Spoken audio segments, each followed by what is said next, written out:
Bonjour, je vais dans cette vidéo vous présenter Dosimac GX version 3.2. Alors pour être à la fois le plus rapide tout en étant exhaustif, je ne rentrerai pas dans le fonctionnement détaillé de toutes les fonctionnalités de Dosimax, en dehors de quelques exemples rapides. Alors ce que je vais vous présenter dans l'ordre, tout d'abord les calculs liés à l'exposition externe des émetteurs gamma, donc les radionucléides. Ensuite, le modèle de générateur X, hein, qui permet de faire des calculs faisceaux primaires et diffusés. Ensuite, une application toujours liée au générateur X, une application de la NFC 1560. Les options diverses, hein, de façon rapide, et je terminerai en vous présentant ce qui, pour l'essentiel, sont des nouveautés, des possibilités de créer des bases de données, des tables d'émission plus ou moins complexes. Voilà. Étant entendu que pour chaque fonctionnalité présentée ici, de façon la plus rapide possible, j'insiste, vous pourrez trouver des vidéos qui s'attarderont sur chaque fonctionnalité. D'accord. Voilà. Donc c'est parti. Voilà, donc lorsque vous ouvrez Dosimex GX, hein, vous arrivez sur cette page d'accueil. Alors, les fonctionnalités essentielles, hein, calcul débit de dose gamma et X, hein, voilà, c'est ce bouton actif ici. Vous avez ici toutes les géométries proposées pour les calculs gamma, radionucléides, hein, donc cylindre, disque, etc., etc. Immersion dans l'eau ou dans l'air. Petite option intéressante, c'est la diffusion dans un écran ou l'effet de ciel. Et enfin, tout ce qui concerne les générateurs X. Alors, un petit exemple rapide, hein, pour vous montrer la simplicité d'utilisation de Dosimax en général et de Dosimax GX en particulier. Hein. Si on prend la géométrie cylindre, allez, on va prendre un bon cobalt 60. Donc vous avez ici, alors vous avez, je reviens, vous avez la liste ici de tous les radionuclides avec leur symbole chimique, plus d'autres petites choses là-dessus, voir les vidéos spécifiques. Hein. Donc vous avez tous les isotopes instables, dont le 60. On va rentrer un gigabecquerel, 9. Voilà. Vous pouvez rajouter jusqu'à 15 radionucléides dans la même source. Hein. On va se contenter de cobalt 60. Donc là, vous arrivez sur une boîte de dialogue qu'on peut calculer sur l'axe ou sur le côté. Hein. Voilà. Bon, on va rester sur l'axe, le calcul est plus rapide. Hein. Donc ça sera par exemple,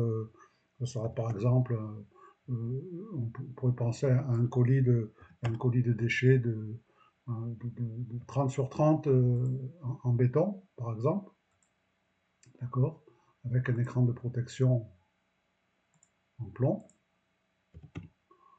voilà, dans un centimètre de plomb, allez, deux, sur le bon prince. Et là, vous mettez la distance que vous souhaitez, vous lancez le calcul, et vous avez un résultat en termes de H étoile 10. Hein, donc un débit d'équivalent de dose en H étoile 10, avec toutes les autres grandeurs radiométriques qui sont données ici. Donc voilà un exemple d'application simple, rapide d'un calcul. Hein. Ça, c'est vraiment l'esprit de Dosimex. Donc je reviens ici, hein, vous avez toutes ces géométries-là. Rapidement, la diffusion dans un écran, on va reprendre du cobalt 60, pour le taper directement, d'accord, on va tout reprendre un gigabecquerel. Excusez-moi, c'est l'habitude. Et puis voilà, vous avez un schéma, hein, une boîte de dialogue là encore géométrique. Hein, on va rentrer les distances que vous souhaitez, les angles par rapport à un écran qu'il faut préciser, par exemple en béton, avec une épaisseur de 30 cm et une surface, par exemple, d'un mètre carré. Donc en centimètre carré, ça fait 10 puissance 4. Et là, vous lancez le calcul et vous allez obtenir le débit de dose du diffusé. D'accord. Vous aurez le débit de dose au point d'entrée ici et du diffusé. Voilà. Donc voilà pour ces exemples rapides des fonctionnalités liées au calcul gamma, radionucléide. Vous avez ensuite tout ce qui est lié au générateur X, donc avec deux sous-options, un modèle physique de générateur X et une application de la 1560. Donc si je commence par le générateur X, voilà, vous arrivez à cette boîte de dialogue, donc vous rentrez une haute tension, 100 kV, vous pouvez aller de 25 kV à 1 MV, d'accord. Vous rentrez une intensité, 100 mA par exemple, voilà, non, bon, 50, hein, voilà. Sinon ça fait ça. Vous pouvez rentrer, alors vous pouvez travailler soit en milliampères, soit vous pouvez rentrer des charges en milliampères minute. Alors si vous travaillez en charge, vous aurez des doses, et si vous travaillez en milliampères, l'intensité, vous aurez des débits de doses. Alors, vous pouvez rentrer des filtrations, voilà, par exemple 2 mm d'aluminium. Vous pouvez rentrer, si vous le souhaitez, une filtration additionnelle, peu importe, hein, voilà. Vous pouvez commencer par faire, alors vous avez un choix d'anode, voilà, vous pouvez commencer par faire un calcul dans le faisceau primaire, à la distance que vous souhaitez, ici 1 mètre.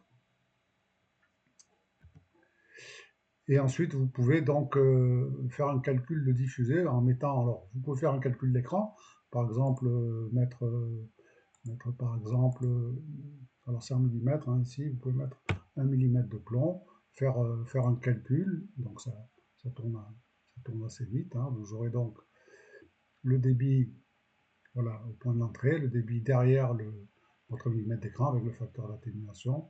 Enfin et surtout, vous pourrez faire un calcul de diffusion. Ici, dans le plomb, ou plus souvent dans un milieu biologique, donc vous pouvez prendre de l'eau, d'accord, avec je ne vais pas lancer le calcul, c'est un petit peu longué. Si, allez, je vais mettre sur pause, vous rentrez une épaisseur de 20 cm, 200 mm, une surface un champ de 300 cm², et là, vous lancez le calcul. Voilà, donc vous obtenez un débit de dose en diffusé, avec ici des coefficients, je ne vais pas rentrer dans le détail, hein, qui vous permettent de voir le plus important, le rendement de diffusion en dose, qui vous donne le pourcentage du débit diffusé par rapport au débit, hein, au point d'entrée. Voilà. Donc ça, c'était pour la partie modélisation physique. J'en profite pour dire que pour ces deux parties, calcul gamma, radionucléide et générateur X, bien entendu, nous avons des dossiers de validation complets, hein, par exemple ici pour les radionucléides, hein, donc des dossiers complets.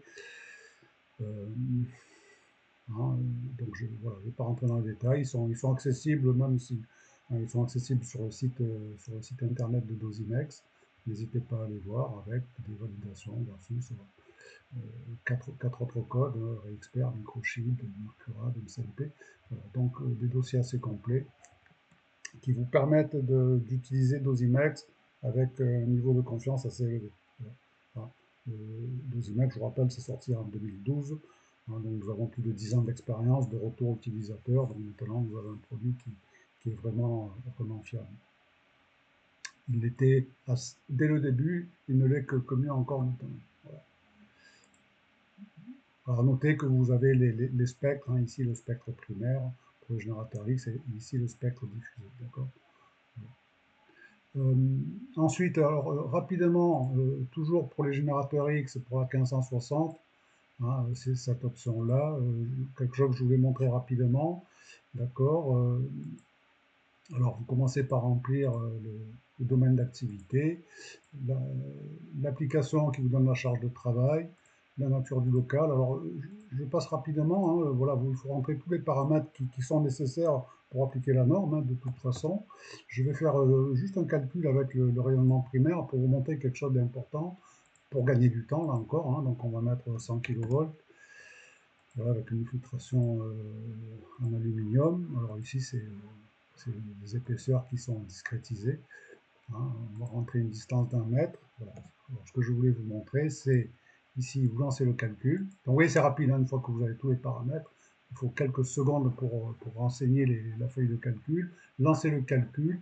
Et ce qui est intéressant et nouveau par rapport aux versions précédentes, et c'est ce que permet le fait que maintenant ces fichiers ne sont plus cryptés, vous pouvez exporter les résultats, voilà, sur un dossier ici, et vous pouvez réitérer l'opération, c'est-à-dire vous revenez sur Dosimac GX, voilà, ici, et sans fermer la boîte de dialogue, vous pouvez changer par exemple la haute tension, hein, vous rentrez 150 kV, voilà, vous remettez une filtration différente, 3 mm, d'accord, et vous revenez ici, vous lancez le calcul, et avec ce nouveau calcul-là, vous pouvez exporter les résultats. D'accord, en tant que là, le dossier ne s'ouvre pas, mais vous aurez deux onglets, hein, on peut aller voir. Voilà, vous aurez, et vous avez un deuxième onglet ici, d'accord, le premier avec 100 kV, et le deuxième avec 150 kV. Donc vous pouvez enchaîner comme ça rapidement tout un jeu de calculs et les mémoriser sur ces fichiers Excel que vous enregistrez ensuite où vous voudrez. Donc ça, c'est vraiment une nouveauté intéressante que l'on peut trouver avec la version 3.2, qui avait été demandée par pas mal d'utilisateurs de moi. Donc je reviens sur Dosimac GX. Donc ça, c'était les trois premières fonctionnalités: calcul gamma, modèle générateur X et application 1560. Ensuite, vous trouverez ici, sur ce bouton actif, toutes les options. Alors, je ne vais pas rentrer dans le détail. Pour toutes les options, vous avez des vidéos. Je vous montrerai. Alors, je vous montrerai simplement, si on revient sur le sommaire ici, là, vous pouvez accéder au sommaire. Voilà, vous avez des tutos ici, sommaire tuto Dosimac GX. Donc vous avez des liens avec des vidéos qui ont été réalisées sur plus en profondeur sur l'exposition gamma, d'accord, le générateur X, et puis toutes les options ici, d'accord. Je reviens sur, je vais passer par le Dosimac, le sommaire. Donc vous voyez, avec une navigation que je n'utilisais pas moi auparavant avec la version cryptée, c'était un petit peu lourd, là c'est devenu beaucoup plus souple, d'accord. Voilà, donc ça c'était pour les options. Ensuite, donc le dernier point que je voulais illustrer, c'est la création de bases de données. Donc vous avez ici un sommaire, sur le sommaire Dosimac opérationnel. D'accord, vous avez sommaire, base de données, spectre gamma, et vous avez cet ensemble d'outils qui permettent, le premier, de condenser des spectres. Si vous avez un spectre d'émission, une table d'émission avec 150 arrays, vous n'allez pas les rentrer à la main, donc vous pouvez les condenser. Vous pouvez, alors, chose intéressante, construire aussi un spectre isotopique, donc je vais vous le présenter. Tout simplement, par exemple, voilà, vous chargez un spectre, et supposons que vous ayez par exemple de l'argent 110M, voilà, 110M, d'accord, avec une 50% en activité, d'accord, vous validez, il reste 50% à rentrer, et on va prendre par exemple le reste en cobalt 60, voilà, cobalt 60,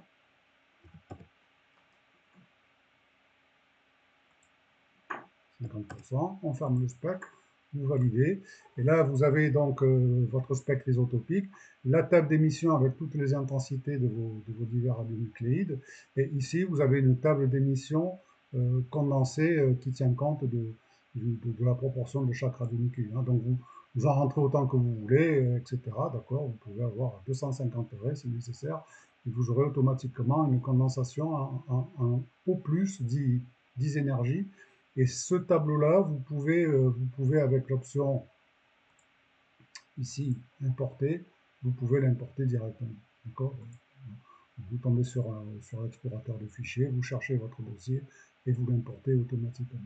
Et l'enregistrer là maintenant définitivement dans Dosimac GX si besoin en est. D'accord, chose qui n'était pas possible auparavant. Donc voilà pour. Alors là j'ai fait une fausse manip, je ne sais pas laquelle, c'est pas grave. Voilà, donc pour terminer là encore, d'autres utilitaires. Vous avez donc un spectre, par exemple EDF, le spectre S122. Un dossier moi que j'aime bien, c'est la possibilité d'aller chercher des filiations sur le site Larawatt, que je conseille, et de la charger et d'en faire une table d'émission condensée. Voilà, donc voilà pour cette présentation rapide, mais la plus exhaustive possible sur Dosimac GX. Voilà. En vous remerciant.